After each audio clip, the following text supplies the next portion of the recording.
The Obedience Train on VLP TV. That's Villa La Paz Cage-Free Pet Resort and Spa. We're here with Wendi Faircloth, the training director at Paws University for Villa La Paz. Wendi, welcome back to the show. Thank you.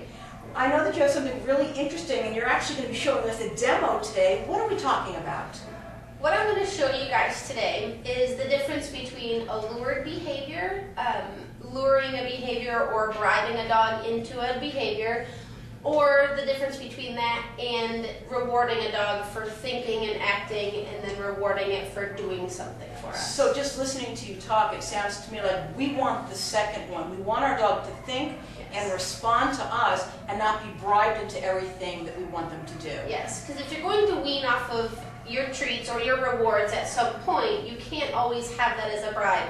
What are you going to do for this? I reach into my little bait bag, I reach out a treat, and I ask the dog, what are you going to do for this? Instead, the dog acts, and then we say, oh, well, job well done. Then I reach in, I get my reward, and I reward the dog after the behavior has already been accomplished. Gotcha. And from what I remember, because I've had my dogs trained with you, you've taught me, you've trained me to train my dogs. Yes. Essentially, we want to learn what motivates our dog the most and use that as the stimulus for them to respond to us. Is that right? Yes.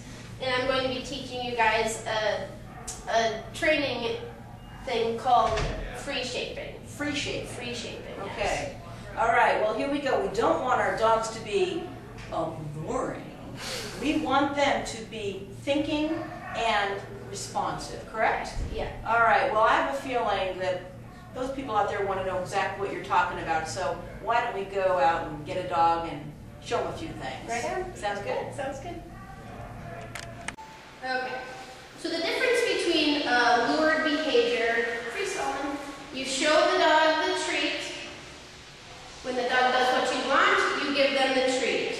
Very much like the down, go from the nose down to the toes. When the dog's butt hits the ground, you release the treat. That's a lure.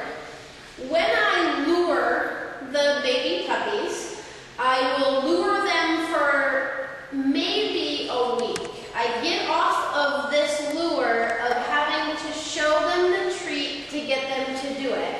And I quickly change from the lure, which is the food, nose to the toes, and give them the treat. So often we don't get off of that lure quick enough. Free Solomon. So now I'll show you, now not luring him at all, he's going to offer me behaviors. Why is he going to offer me that behavior? Because I've taught Solomon to, when in the absence of a lure, think about what to do. Think about what the actions are and repeat whatever was just rewarded. So I showed him how to lie down. Now that he's in a down, I'm going to reward him for being in a down. Free Solomon. Good boy. Alright. So I'm not going to ask him to down. I'm going to wait until he does it. Yes. Good boy. I mark it with my yes marker. Or if you're versed with the clicker, I will mark it with the clicker. Free Solomon. Good boy. Again, he's thinking about what he needs to do. Good. I mark that behavior and I give him a treat. Not one single time have I said to him, Free Solomon, that I ask him to, let's say my word for down is popcorn. Free Solomon. My word for down is popcorn. I say popcorn and my dog doesn't do it. Popcorn. Again, he does not lie down. That's what popcorn means. So I will say, oh, you didn't lie down. I bring out a treat. It's now a bribe, and I've bribed him. In the absence of showing him this, they don't truly understand what the task is. Free Solomon. Okay, so that's the difference. We're building a reward system for the dog. So he's going to think about what it is.